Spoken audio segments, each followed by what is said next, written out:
Genevieve, the issues that are motivating voters, have they shifted at all in the last couple of weeks, or has intensity shifted to benefit one issue or another, or one candidate or another, in your view?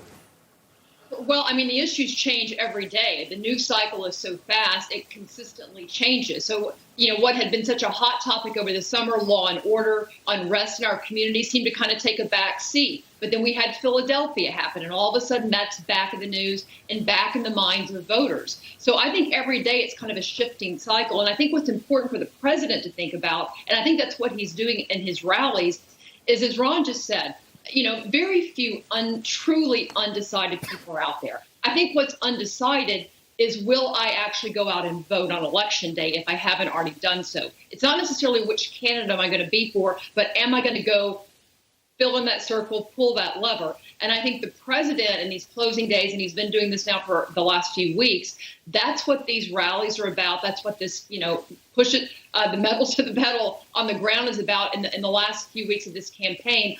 I think the Biden campaign is behind on that.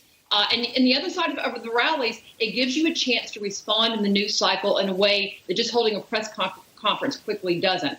So, I think you're going to see that be the continued way that the president goes.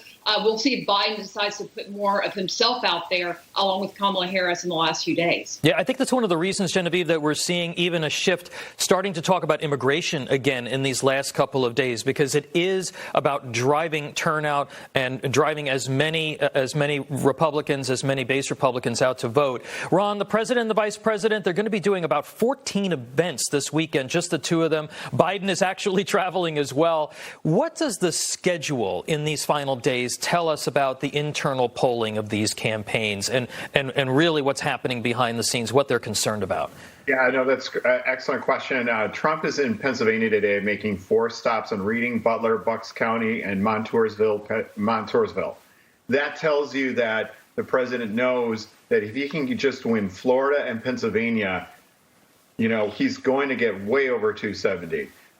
He's also tomorrow going to be visiting Michigan, Dubuque, Iowa, Hickory, North Carolina, Rome, Georgia, and Miami. A lot of these places are white voters without college educations. These people are very motivated for the president. He's trying to drive them to the polls. I am concerned about Georgia.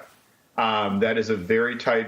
That feels like that race is tightening up a little bit, at least on the Senate level. And the fact that the president has been there and keeps going back there is concerning to me, because we should be running away with that deal. Now, Joe Biden is only in a couple of places. He's going to be in Michigan today, and he's speaking at another one of these drive-in events.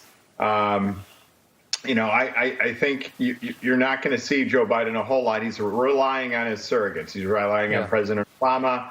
He's relying on his running mates. Stevie Wonder is actually going to be out there joining them. That matters anymore. But anyway. Ron, let me just, I don't mean to interrupt you, but the fact that Biden is in Michigan, a couple of weeks ago, this looked like it was solidly in his corner. What does it say to you that in the last weekend of the campaign, he's making very few appearances, as you point out, going back to Michigan? Does that tell you there that the polls in Michigan may be a lot closer? Yes, absolutely. Michigan and also Minnesota.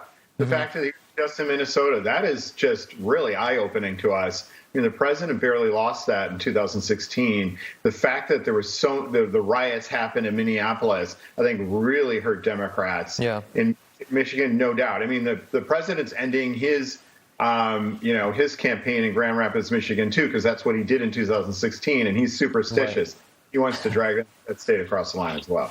Genevieve, both of these candidates have very high marks at their party faithful. We talked about that earlier. So what is the message that would resonate with independent or more moderate voters or swing voters that happen to be left out there?